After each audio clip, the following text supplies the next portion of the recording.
Hello students, class 11th chapter 9 double entry system rules of debit credit हमारा चल रहा है, जिसमें क्वेश्चन नंबर 37 तक हम लोगों ने लास्ट वीडियो में क्वेश्चन सॉल्व कर लिया है। क्वेश्चन नंबर 37 हो गया लास्ट वीडियो में। इन्वेस्टमेंट अकाउंट आपका एसेट अकाउंट है, रियल अकाउंट के अंदर आएगा, ये हम लोगों ने किया। इसके बाद 38 से इसको हटाते हैं।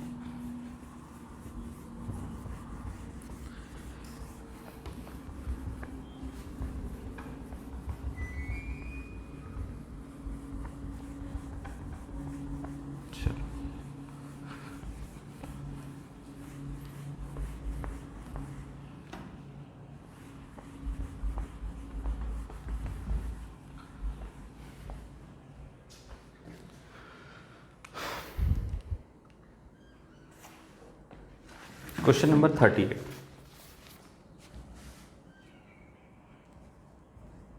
क्या कहता है?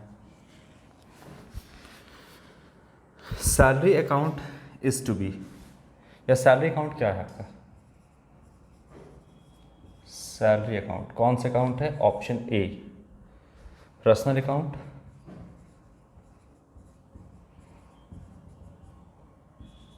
बी रियल अकाउंट, और सी है आपका नॉमिनल अकाउंट,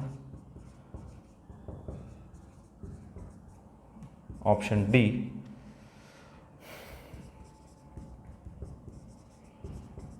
कैपिटल अकाउंट। तो सैलरी आपका बिजनेस के लिए खर्च है, इसीलिए ये जो है आपका, वो पहले हम बता दे रहे हैं क्या है इसका, ये रियल अकाउंट है। तो हटाते हैं। क्या है आपका सैलरी? रियल नहीं, आपका नॉमिनल अकाउंट हो गया। चलिए, सैलरी आपका नॉमिनल अकाउंट है क्योंकि बिजनेस के लिए सैलरी क्या है? खर्च है। ये है बिजनेस और ये है बिजनेस का ऑनर। सेपरेट एंटिटी कंसेप्ट या बिजनेस एंटिटी कंसेप्ट कहता है कि ऑनर, जो ऑनर है और जो बिजनेस है वो एक नहीं है बल्कि अलग अलग है, और हम जो भी रिकॉर्ड करेंगे वो बिजनेस के पॉइंट ऑफ व्यू से रिकॉर्ड करेंगे। तो बिजनेस के हिसाब से जो सैलरी है वो क्या है? सैलरी, तो देखिए बिजनेस में जो एम्प्लॉय काम करते हैं, जो स्टाफ काम करते हैं, जो एम्प्लॉय काम कर रहा है, तो बिजनेस अपने इनकम, यानी जो इनकम हो रहा है बिजनेस में, उसी में से क्या करता है? बिजनेस सैलरी पे करता है। तो सैलरी, चूंकि हम बिजनेस के पॉइंट ऑफ व्यू से रिकॉर्ड कर रहे हैं, तो बिजनेस के लिए सैलरी जो एम्प्लॉय को मिल रहा है वो क्या है? तो वो है एक्सपेंस है, खर्च है बिजनेस के लिए, है ना। और बिजनेस के लिए खर्च है, तो कोई भी एक्सपेंस हो, लॉस हो, इनकम हो या गेन हो, वो किसके अंदर आता है? तो वो आता है आपका नॉमिनल अकाउंट के अंदर। Debit all expenses and losses, तो एक्सपेंस और लॉस डेबिट होगा और क्रेडिट होगा आपका इनकम या फिर गेन, ये आपका क्रेडिट किया जाएगा, ठीक है ना। तो देखिए सैलरी बिजनेस के लिए एक्सपेंस है तो कहाँ आ जाएगा? आपका नॉमिनल अकाउंट के अंदर आएगा, है ना। तो सैलरी बिजनेस के लिए एक्सपेंस है, ऑनर के हिसाब से तो हम रिकॉर्ड ही नहीं करते हैं, है ना। तो बिजनेस के हिसाब से सैलरी एक्सपेंस है, नॉमिनल अकाउंट के अंदर आएगा। अब इसी के आगे यहाँ पर देखिएगा, लिख जाए ऐसे हो जाएगा आउटस्टैंडिंग सैलरी। तो सैलरी बकाया है, देना बाकी है, यानी एम्प्लॉय ने अपना काम कर लिया है और सैलरी देना किसको बाकी है? एम्प्लॉय को। तो ये सैलरी यानी आउटस्टैंडिंग सैलरी इनडायरेक्टली एम्प्लॉय को रिप्रेजेंट कर रहा है। किसको? पर्सन को। एम्प्लॉय कौन होता है? पर्सन। तो आउटस्टैंडिंग सैलरी इनडायरेक्टली किसी पर्सन को यानी एम्प्लॉय को रिप्रेजेंट कर रहा है, तो आउटस्टैंडिंग सैलरी पर्सनल अकाउंट हो जाएगा, रिप्रेजेंटेटिव पर्सनल अकाउंट हो जाएगा। क्लियर है बात? तो सिर्फ सैलरी एक्सपेंस है आपका, तो नॉमिनल अकाउंट, और आउटस्टैंडिंग सैलरी एम्प्लॉय को रिप्रेजेंट कर रहा है तो personal account, representative personal account. चलो question number 39।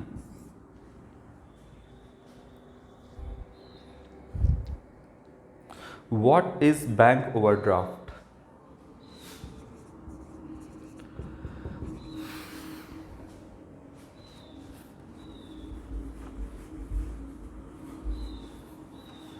What is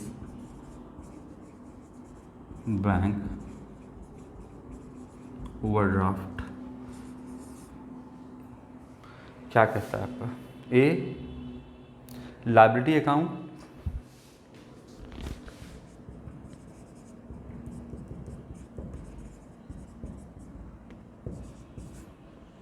B real account, C nominal account, और D none of these.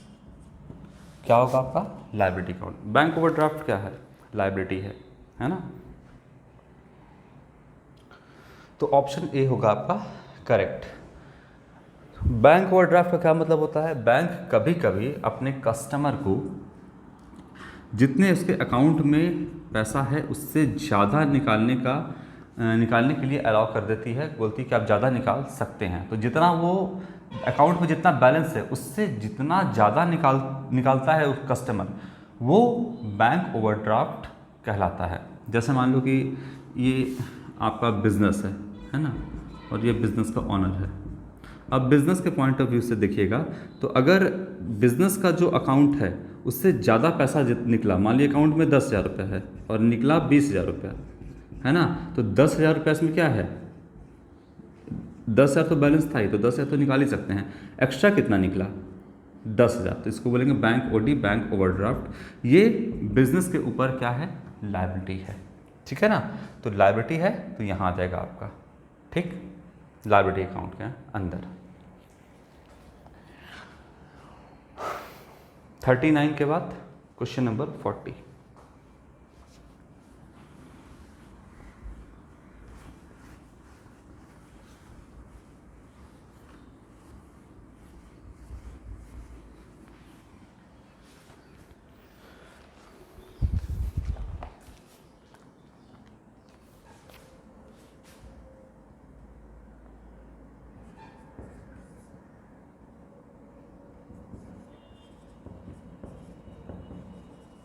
Building account is related to किससे? A personal account, B real account, C nominal account, और D none of this. बोलिए।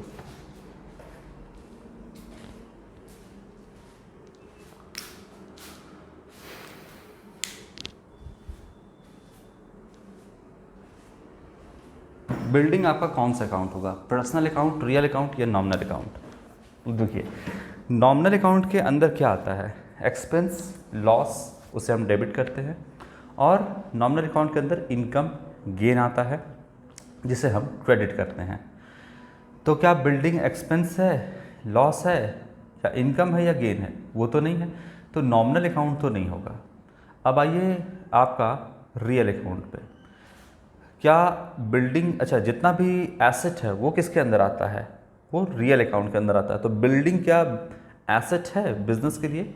बिल्कुल, building जो है वो asset है आपका बिजनेस के लिए। तो जितना भी एसेट है वो आपका रियल अकाउंट के अंदर आता है। जैसे बिल्डिंग हो गया, प्लांट एंड मशीनरी हो गया, फर्नीचर हो गया, है ना, लैंड हो गया, ये सब कुछ आपका आता है रियल अकाउंट के अंदर। जितना भी एसेट है, चाहे वो टैंजिबल हो या इनटैंजिबल हो, गुडविल भी आता है आपका रियल अकाउंट के अंदर। तो ये रियल अकाउंट है। पर्सनल अकाउंट तो होगा नहीं, क्योंकि पर्सन या पर्सन से रिलेटेड जो अकाउंट होगा वो पर्सनल अकाउंट है। तो बिल्डिंग जो है वो एसेट है ना, पर्सन से रिलेटेड नहीं है वो। ना ही बिल्डिंग नेचुरल पर्सन है, ना ही आपका एक तरह से आर्टिफिशियल है। कोई बिल्डिंग, जैसे मान लो कि किसी इंस्टीट्यूशन ने, किसी बिजनेस ने किसी बिल्डिंग को परचेस किया या कंस्ट्रक्ट करवाया, है ना, तो वो एसेट बना उस संस्था के लिए, उस ऑर्गेनाइजेशन के लिए, उस बिजनेस के लिए, तो एसेट होगा। तो आर्टिफिशियल के अंदर भी नहीं, आपका नेचुरल के अंदर भी नहीं, रिप्रेजेंटेटिव के अंदर भी नहीं, बल्कि वो एसेट की तरह से देखा जाएगा तो रियल अकाउंट होगा। तो बिल्डिंग जो है, फर्नीचर है, प्लांट एंड मशीनरी है, गुडविल है, ये सब कुछ आपका आएगा रियल अकाउंट के अंदर। Question number 41,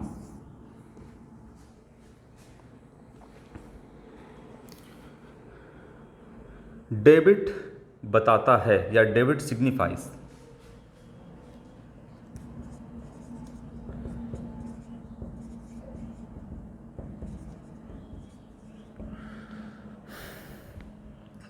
A increase in asset account,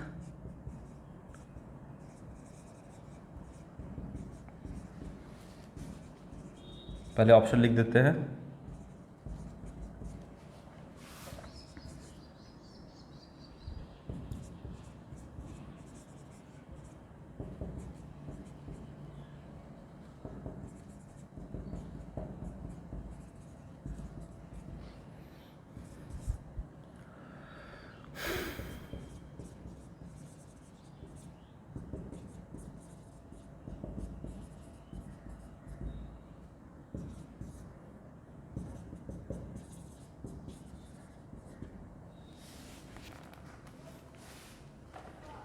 चलो आंसर बताइए इसका, आपको बताना है, हालांकि बताना तो हम ही को पड़ेगा, फिर भी एक बार सोचिए इसके बारे में कि डेबिट का क्या मतलब होता है। मॉडर्न अप्रोच से सोचिए, ट्रेडिशनल अप्रोच से नहीं सोचिए।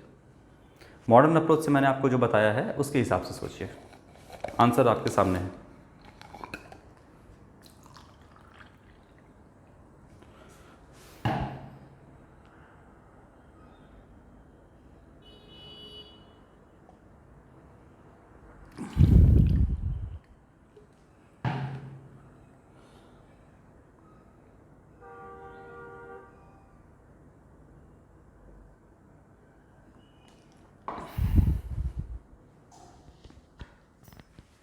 चलिए अब यहाँ पर हम बताते हैं कैसे होगा आपका। मॉडर्न अप्रोच से देखिएगा तो जो एसेट है वो, अगर एसेट का साइड हमेशा डेबिट होता है, एसेट बढ़ता है तो डेबिट, घटता है तो क्रेडिट। लायबिलिटी की बात करते हैं, लायबिलिटी में internal as well as external liability, हम दोनों की बात करते हैं। तो इंटरनल हो चाहे एक्सटर्नल हो, रूल दोनों की सेम ही है। अगर हम लायबिलिटीज़ की बात करें तो लायबिलिटीज़ का मतलब एक्सटर्नल लायबिलिटीज़, लायबिलिटीज़ अगर बढ़ता है तो क्रेडिट करते हैं, घटता है तो डेबिट करते हैं। उल्टा, एसेट का उल्टा, एसेट बढ़ेगा तो डेबिट, लेकिन लायबिलिटी बढ़ेगा तो क्रेडिट। इसके बाद हम कैपिटल की बात करते हैं। कैपिटल या कैपिटल अकाउंट जो भी है, ये भी तो इंटरनल लायबिलिटी होता है। ये है बिजनेस और ये है बिजनेस का ऑनर। बिजनेस में इसने इन्वेस्ट किया है, कैपिटल लगाया है ना। जो भी ऑनर बिजनेस में लगाता है उसे क्या बोलते हैं, कैपिटल बोलते हैं। और चूंकि ये दोनों एक नहीं है, सेपरेट एंटिटी कंसेप्ट के हिसाब से दोनों बराबर है। सेपरेट एंटिटी या बिजनेस एंटिटी कंसेप्ट के हिसाब से दोनों अलग अलग है। तो ऑनर ने जो भी बिजनेस को दिया वो कैपिटल है, और कैपिटल बिजनेस के लिए इंटरनल लायबिलिटी होता है, और इंटरनल लायबिलिटी है बिजनेस के ऊपर। तो जब बिजनेस के ऊपर लायबिलिटी बढ़ता है तो क्रेडिट करते हैं, घटता है तो डेबिट करते हैं। ये तो यहाँ भी दोनों में सेम है एकदम, चूँकि दोनों लायबिलिटी है, बाहर वाला भी लायबिलिटी यानी आउटसाइड लायबिलिटी भी और इंटरनल लायबिलिटी भी, तो दोनों के लिए रूल बिल्कुल सेम है। इसके बाद अगर हम इनकम की बात करें तो इनकम बढ़ता है तो क्या करते हैं, क्रेडिट करते हैं, और घटता है तो क्या करते हैं, डेबिट करते हैं। यही मॉडर्न अप्रोच से हम लोगों ने सीखा है। अब यहाँ पे देखिए डेबिट का क्या मतलब होता है। डेबिट का मतलब होता है एसेट का बढ़ना, लायबिलिटी का घटना, ये डेबिट होता है, और इनकम का बढ़ना, इतने को हम क्या बोलते हैं, डेबिट बोलते हैं। क्लियर है। अब देखिए क्या क्या ऑप्शन में दिया हुआ है। पहले ये तो आपको जानना होगा तभी ये सॉल्व कर पाओगे। Increase in asset, increase in asset, asset increase करेगा, डेबिट करेंगे, बिल्कुल सही, ठीक है। आगे डिक्रीज इन लायबिलिटी, लायबिलिटी घटेगा तो देखिए, तो लायबिलिटी घटेगा तो डेबिट करेंगे, बिल्कुल सही।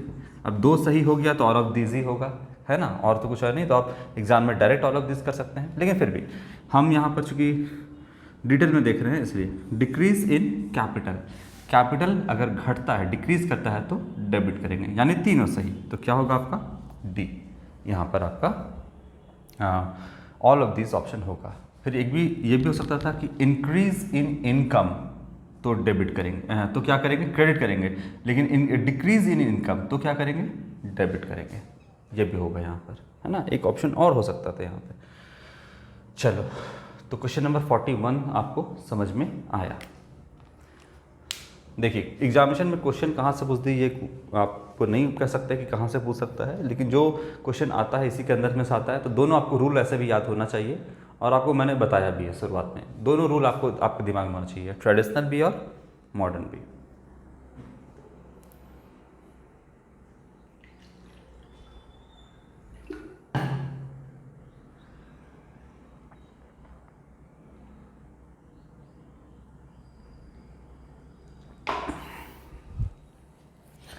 चलिए इसको हटाते हैं।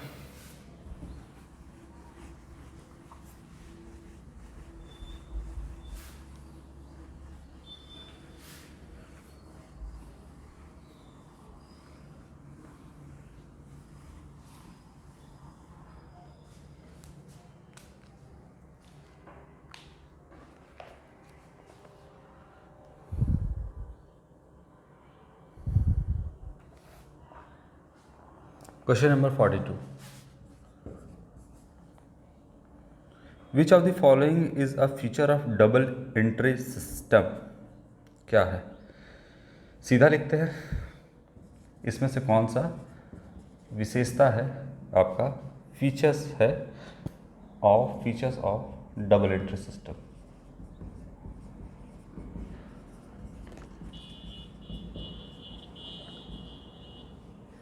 ए,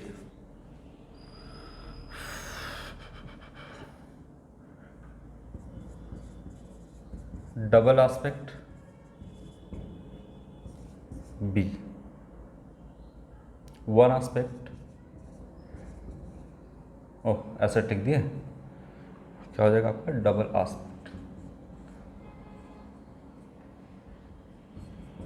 इसके बाद क्या है आपका वन एस्पेक्ट, सी हो गया आपका two posting in only one book, two posting in only one book, और डी हो जाएगा posting in two personal account. बोलिए क्या फीचर्स है आपका डबल एंट्री सिस्टम का।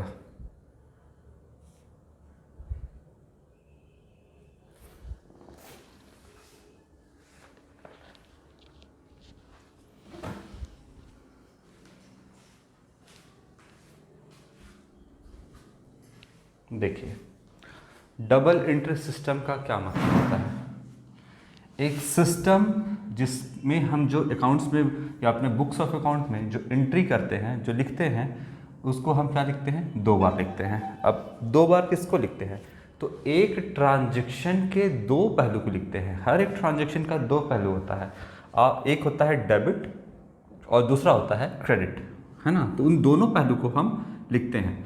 जैसे एक ट्रांजैक्शन मान लीजिए कि आपने फर्नीचर परचेस किया, आपने फर्नीचर परचेस किया, तो ये एक ट्रांजैक्शन है, इसका दो पहलू है। फर्नीचर आया बिजनेस के अंदर, ये एक पहलू, फर्नीचर अकाउंट डेबिट 10,000 मान लेते हैं, ये एक पहलू। दूसरा पहलू करेंगे क्रेडिट, क्या गया, कैश गया बिजनेस से, कैश अकाउंट क्रेडिट। तो ये एक ट्रांजैक्शन है जिसका एक ट्रांजैक्शन का दो पहलू है, एक डेबिट और एक क्रेडिट। तो हमने एंट्री क्या किया, एक सिस्टम के तहत हमने एंट्री किया। एंट्री क्या किया, एक एस्पेक्ट को, एक ट्रांजैक्शन के एक एस्पेक्ट को, हर ट्रांजैक्शन का दो एस्पेक्ट होता है, एक एस्पेक्ट को डेबिट किया मैंने और एक एस्पेक्ट को क्रेडिट किया, है ना। तो डबल एस्पेक्ट, डबल एंट्री का मतलब डबल या डुअल एस्पेक्ट हो गया यहाँ पर। तो डुअल एस्पेक्ट, एक डेबिट और एक क्रेडिट, ये सही कहता है। बोलता है कि फीचर्स है डबल एंट्री सिस्टम का डुअल एस्पेक्ट। हाँ डुअल एस्पेक्ट है, दो एस्पेक्ट है और दोनों को हम क्या करते हैं, एंट्री करते हैं। तो एक furniture account debit to cash, दोनों को एंट्री कर दिया मैंने, यानी डुअल एस्पेक्ट। ये तो सही कहता है। वन एस्पेक्ट नहीं, वन एस्पेक्ट कहाँ हम करेंगे, हर ट्रांजेक्शन के दो पहलू होते हैं जिसको हम डुअल एस्पेक्ट बोलते हैं, एक डेबिट और एक क्रेडिट, है ना। तो वन एस्पेक्ट तो होगा नहीं, तो ये वाला गलत हो गया आपका। Two posting in one book, है ना, two posting in only one book. एक बुक में क्या करते हैं, यानी हम जो भी यहाँ पर अकाउंट बनाएंगे तो दो अकाउंट बनाएंगे, एक फर्नीचर अकाउंट और एक कैश अकाउंट, है ना। तो यहाँ पर two posting in one book बोलता है कि एक ही बुक में दोनों को पोस्ट कर देंगे, नहीं, दोनों को अलग अलग पोस्ट करेंगे। फर्नीचर को अलग, एक फर्नीचर का अकाउंट बनेगा और एक बनेगा कैश अकाउंट बनेगा, है ना। एक फर्नीचर और एक कैश, दोनों को हम अलग अलग करेंगे। तो क्या two posting in one book only, एक ही में दोनों को कर देंगे, नहीं, दोनों के लिए अलग अलग, ठीक है।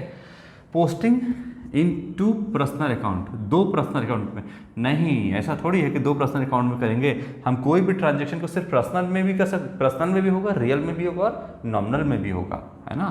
तो ये भी आपका गलत है, ये भी आपका गलत है। तो डबल एंट्री सिस्टम का मतलब क्या होता है, दो एस्पेक्ट एक ट्रांजेक्शन का, यानी डुअल एस्पेक्ट। क्लियर है बात आपका। चलो इसके बाद क्वेश्चन नंबर 42 43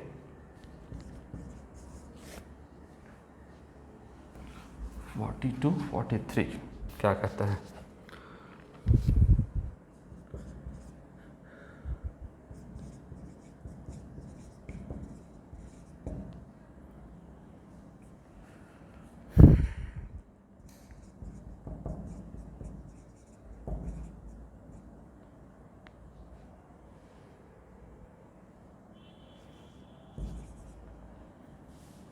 या एक बुक है आपका, दे कंप्यूटरसाइट स्क्रिप्चरिस्ट, नाम थोड़ा सा बोलने में ये है आपका, दे कंप्यूटिशेट स्क्रिप्चरिस्ट। ये जो है बुक, ये रिलेटेड है आपका जो बुक्स ऑफ अकाउंट है, जो अकाउंट्स है उसके बुक से ये रिलेटेड है। और ये बुक कहता है कि पब्लिश किया था लुकास पैसियोली ने। किसने पब्लिश किया था ये बुक, लुकास पैसियोली, जिसे हम फादर ऑफ अकाउंटिंग भी कहते हैं, लुकास पैसियोली ने। और कब किया था, तो 1494 में किया था, ठीक है ना। ठीक है, तो ऑप्शन कहता है इसमें कि कब पब्लिश किया गया था, ये तो आपको याद ही रखना होगा। ऑप्शन ए 1400, बी 1494, सी 1594 और डी कहता है आपका 1694। तो 1494 आपका ये करेक्ट ऑप्शन होगा, है ना। जो कि ये बुक किससे रिलेटेड है, तो बुक्स ऑफ अकाउंट यानी अकाउंट से रिलेटेड है, जिसको पब्लिश किया था लुकास पैसियोली ने 1494 में। तो ये ऑप्शन बी आपका करेक्ट होगा। इसके बाद क्वेश्चन नंबर 44, ये आपका लास्ट क्वेश्चन है इस चैप्टर का, चैप्टर 9 का last question.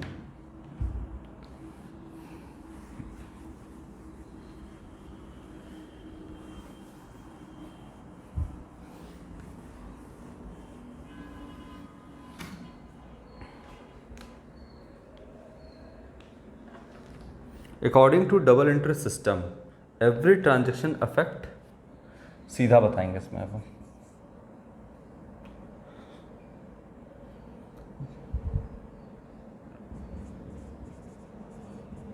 Double entry system जो है आपका कहता है एवरी ट्रांजेक्शन अफेक्ट,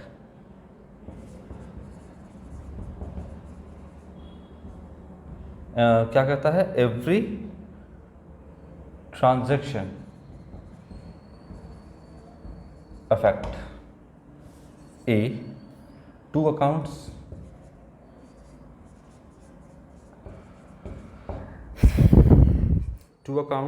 बी कहता है आपका debit side and credit side of one account, debit side short में हम लिख दे रहे हैं, और कहता है and credit side of one account short में हम लिख दे रहे हैं। इसके बाद कहता है डेबिट साइड, अच्छा, debit side of one account और एंड क्रेडिट साइड ऑफ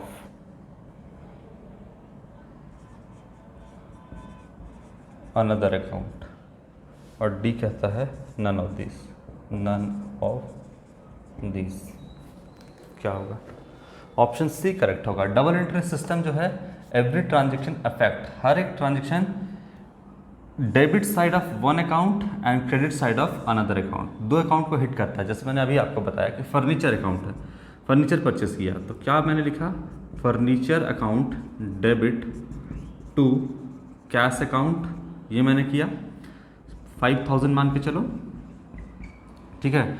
तो क्या कहता है कि double interest system, double interest system मतलब एक ट्रांजैक्शन के दोनों पहलू को रिकॉर्ड करना है, एक को करेंगे डेबिट, दूसरा को करेंगे क्रेडिट, है ना। तो कहता है कि double interest system every transaction affect, every transaction यानी हर एक ट्रांजैक्शन एटलीस्ट दो अकाउंट को हिट करता है। एक साइड को बोलते हैं वन अकाउंट को डेबिट साइड और अनदर अकाउंट को क्या बोलते हैं, एक को बोलते हैं डेबिट और दूसरे को बोलते हैं क्रेडिट। तो ये आपका सही होगा, ठीक है ना, ये ज़्यादा सटीक है आपका। क्या कहता है, every transaction affect two accounts, ठीक है, लेकिन ज़्यादा सटीक आपका क्या है, टू अकाउंट्स को तो हिट करता है, एक फर्नीचर अकाउंट और एक कैश अकाउंट। ये भी गलत नहीं है आपका। Debit side and credit side of one account, एक ही अकाउंट के डेबिट क्रेडिट को हिट नहीं करता है ना।